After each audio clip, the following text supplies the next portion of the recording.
No último concurso para professor efetivo do estado da Bahia, realizado nos anos de 2017 e 2018, foi exigido que você estudasse 3 áreas do conhecimento. Uma, conhecimentos gerais, em que você teria que estudar as questões pedagógicas e noções de igualdade, de gênero e de raça. Conhecimentos interdisciplinares, que era para estudar a interdisciplinaridade entre as disciplinas que você trabalha na escola. E conhecimentos específicos da sua área.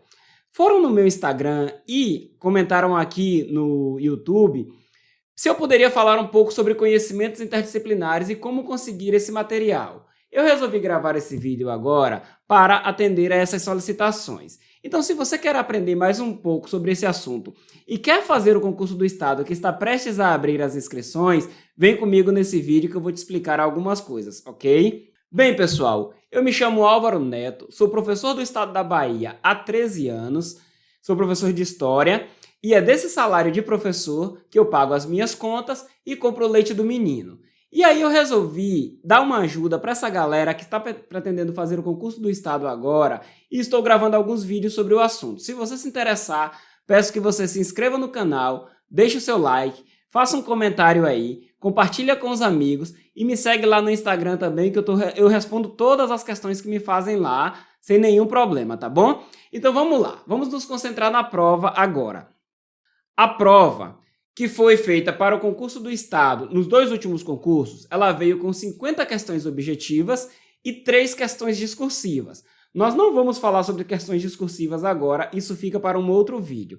Quanto às questões objetivas, das 50 questões do último concurso, 20 eram sobre conhecimentos gerais, que incluía as questões pedagógicas e de noções de igualdade de gênero e de raça.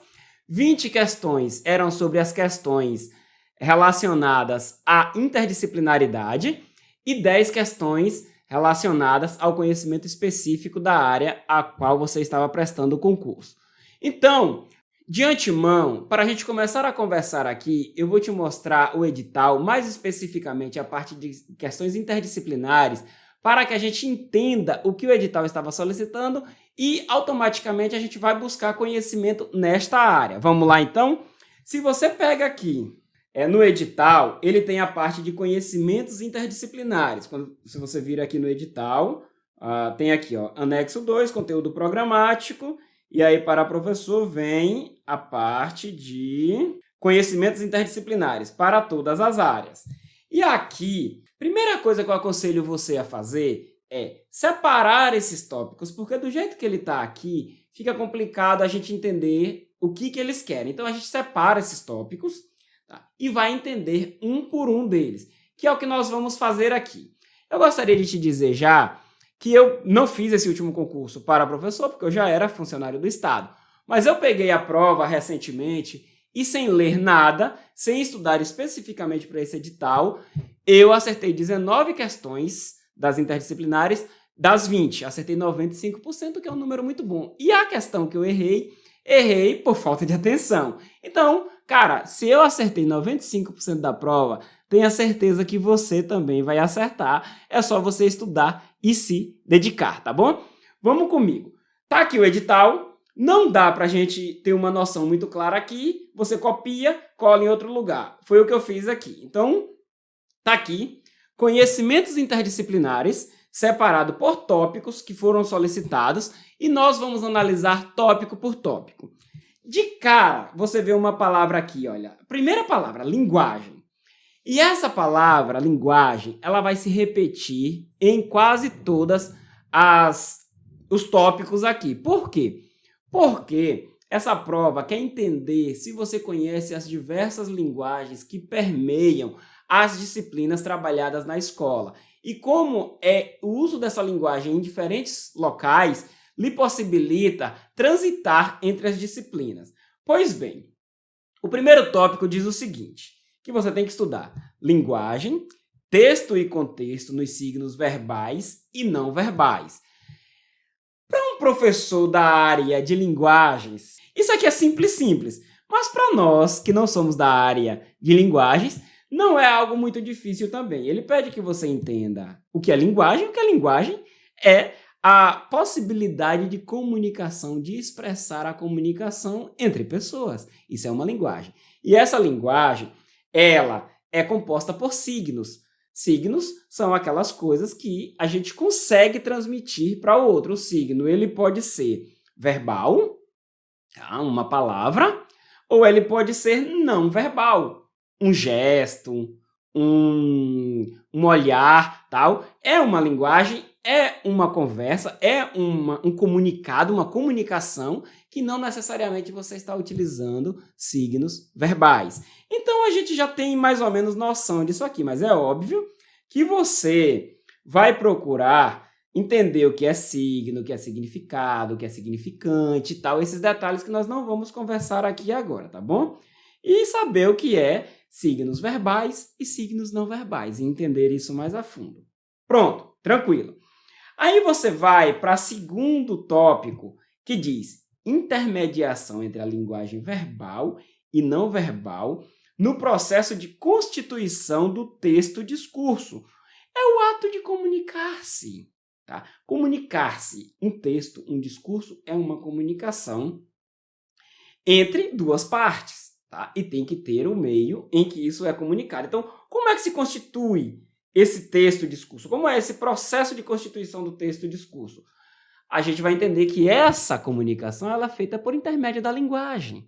Seja ela linguagem escrita, seja ela linguagem falada, seja ela linguagem desenhada, seja ela linguagem através de signos não verbais, tá?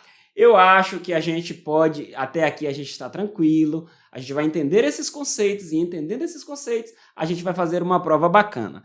Ah, professor, mas você não vai deixar nada aí pra gente? Não vou, galera, ó. Não tem muita coisa específica sobre isso aqui. Você vai sair catando material, mas na internet tem uns videozinhos legais e tem um texto em específico que eu encontrei de um curso e está disponível na internet. Eu vou deixar o link aqui na descrição e você vai baixar, vai dar uma lida, mas é muito importante que você baixe a prova, que você responda essas questões e que você entenda o que essas questões querem dizer, tá? As questões eu achei relativamente muito simples. E como eu disse, se eu acertei um bocado, você também pode acertar, tá bom? Terceiro tópico, vamos lá. A linguagem das ciências e das artes, cara, isso aqui é muito importante. Ciência e arte é o que eles usam muito, a linguagem das ciências e das artes, tá? A linguagem das ciências e das artes e seu entendimento como chaves à compreensão do mundo e da sociedade. O domínio da linguagem e o domínio da linguagem específica das ciências e das artes é uma chave para a compreensão do mundo e da sociedade. Quanto mais nós desenvolvemos a nossa capacidade de entender a linguagem, de entender a comunicação, de entender o significado dessa comunicação, mais capaz nós somos de compreender o mundo e de compreender a sociedade, porque a sociedade é complexa. Isso aqui eu tô achando que foi a galera a galera da área de linguagens achou isso aqui beleza, tá bom? Só que aí ela vai pedindo a linguagem de cada área específica. Por exemplo, no quarto tópico, nós temos lá a linguagem das ciências humanas, sai na tela, tá? A linguagem das ciências humanas no processo de formação das dimensões estéticas, éticas e políticas do atributo exclusivo do ser humano. Cara, nós da área de humanas sabemos muito, estudamos muito sobre esses conceitos de estética, de ética e da política. Quem é da área de ciência política, por exemplo, sabe que a política é um atributo, tá? É uma dimensão, é um atributo exclusivo do ser humano. As dimensões éticas também, os outros animais, eles não têm ética. Nós temos, porque nós temos toda uma formação dentro de uma sociedade que requer de nós ética. E a questão estética, a questão da beleza, do gosto. A galera da filosofia entende mais disso do que eu. Mas você entender as linguagens das ciências humanas e o processo de formação das dimensões estéticas, dimensões éticas, dimensões políticas da sociedade, o que é?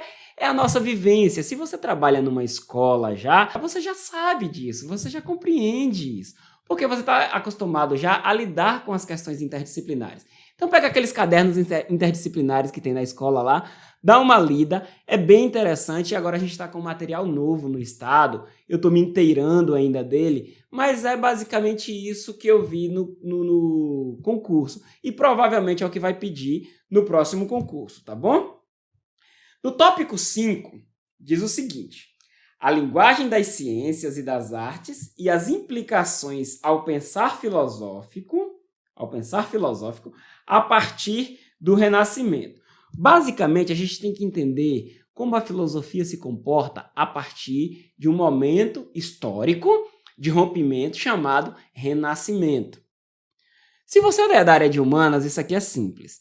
Se você não é da área de humanas, mas você vai ver lá que existe um período na história chamado Renascimento, mais especificamente Renascimento cultural, que é a partir do século XV, século XIV, século XV e século XVI, principalmente, em que os pensadores vão buscar inspiração na antiguidade clássica, Grécia e Roma. Porque a sociedade naquele momento, ela estava mudando como um todo. Você tem o renascimento comercial, você tem o renascimento urbano, você tem a reforma protestante, você tem a formação dos estados nacionais, o poder absoluto nas mãos dos reis, e você tem um renascimento cultural e artístico, com a valorização do humanismo, do antropocentrismo, ter o homem como centro das coisas, como o homem como centro do pensamento, do pensar filosófico, com a ideia de beleza, diferente da beleza, da estética e da beleza medieval, que é algo muito mais ligado à questão da santidade, cá você vai ter uma beleza menos sacra, isso não deixa de ser sacra, mas menos sacra. Eu não vou ficar falando de história aqui não, tá? Só para a gente ter uma ideia do que eles estão pedindo aqui. Então, como é que a filosofia muda nesse momento? A filosofia muda porque a sociedade como um todo muda e a filosofia começa a pensar outras questões além das questões religiosas. E aí também surge, por exemplo, o pensamento heliocêntrico, ter o Sol como centro do universo e não mais o pensamento geocêntrico, em que pensa na Terra como centro do universo. Beleza? Beleza. Inclusive, na prova, tem uma questão sobre isso, mas a gente não vai falar sobre isso aqui, tá?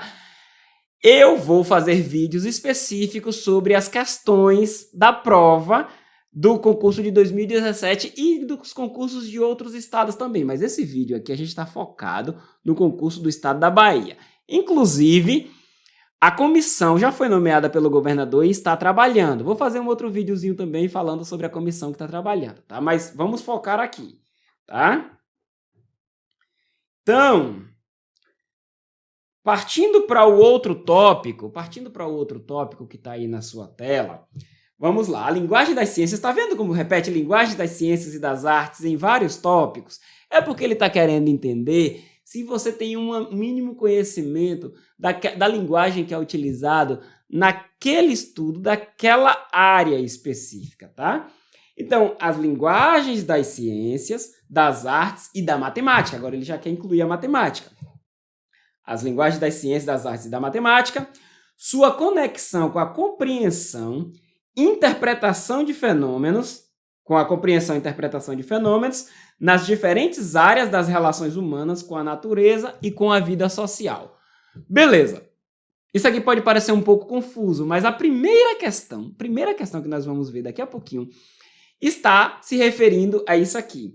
A questão da linguagem matemática e as relações humanas e da natureza, com a natureza e com a vida social. Por exemplo, a questão fala sobre a tangente. Tangente que é uma linguagem matemática, é um conceito matemático, mas que nós utilizamos nas nossas relações no dia a dia, quando a gente fala assim, fulano saiu pela tangente, não é isso?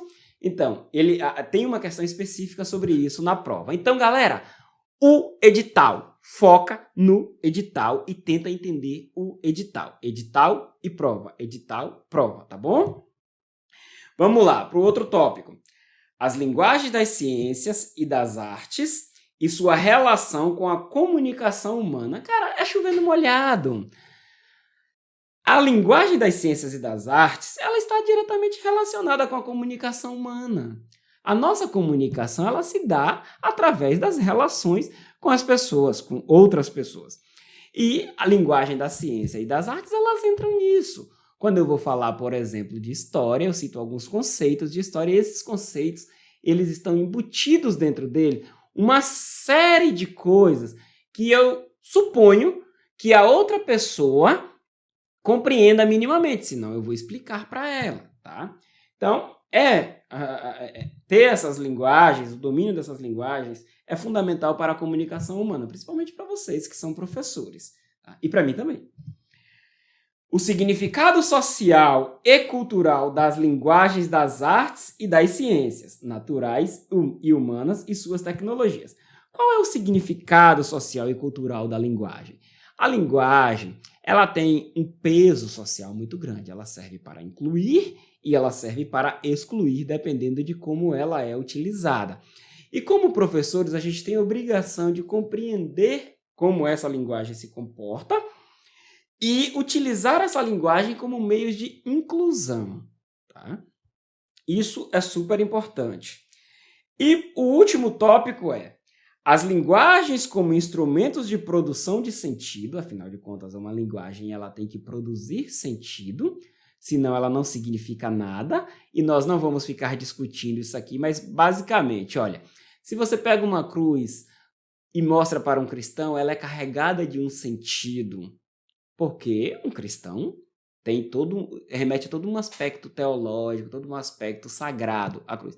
Aí você pega essa cruz e mostra para uma sociedade que nunca teve contato com o cristianismo, não vai significar nada. Ela não produz um sentido naquele ambiente específico. Por isso, a linguagem como produção de sentido e, obviamente, de acesso ao próprio conhecimento, sua organização e sistematização. Quanto mais você conhece a linguagem, mais sentido ela faz para você e mais você consegue organizar e sistematizar o próprio conhecimento. E quanto mais nós estudamos, mais nós organizamos as coisas, mais nós organizamos as nossas ideias para poder passar isso. Então, galera, eu não vou me alongar mais, o vídeo já vai ficar bem grande, mas é exatamente isso aqui que nós falamos até agora. Vamos dar só uma olhada na primeira questão da prova de conhecimentos interdisciplinares, para vocês responderem aqui junto comigo. A gente vai analisar, eu vou responder e aí, beleza, a gente termina, tá bom? Vamos lá. Aqui diz o seguinte, a questão 21 da prova de História diz o seguinte: vários termos e palavras da matemática também são utilizados na linguagem cotidiana com alguma referência ao seu significado matemático, como, por exemplo, Júlia e eu chegamos a um denominador comum. É uma linguagem matemática, denominador comum. O círculo do poder em Brasília tem vários meandros. Também círculo é uma linguagem matemática. Eles apararam as arestas e se entenderam. Também uma linguagem matemática. Na frase, Jair saiu pela tangente quando questionado sobre sua posição política. O contexto de uso da palavra tangente está associado com a ideia matemática de. Ou seja, qual é o sentido da palavra tangente aqui? Ela traz um sentido de espaço e plano no contexto da simetria? Não. Aqui é uma outra questão matemática, uma outra linguagem matemática.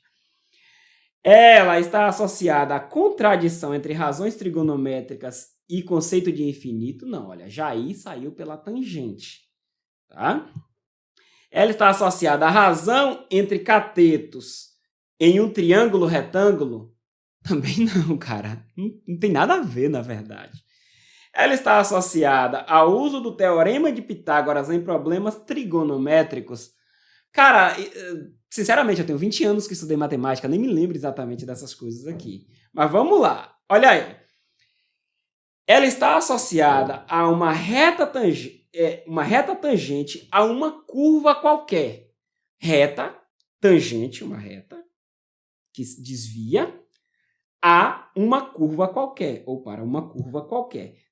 Você pergunta a Jair sobre a sua posição política? e ele se desvia. Jair, qual é a sua posição política? E ele fala, olha, o sorvete domingo foi ótimo na sorveteria. Ele sai, aí a gente diz, Jair saiu pela tangente, ele não quer discutir questões políticas. Então, ele desviou do caminho. Letra E, suponho que vocês tenham acertado. Letra E, e as questões são todas assim, sopinha no mel. Beleza, galera? Gostou do vídeo? Deixa aquele likezão aí, compartilha com a galera, se inscreve no canal e me manda mensagem lá no Instagram e me manda mensagem também aqui nos comentários. Um abraço, depois vem mais vídeos por aí comentando outras questões. Fiquem com Deus, tchau, valeu!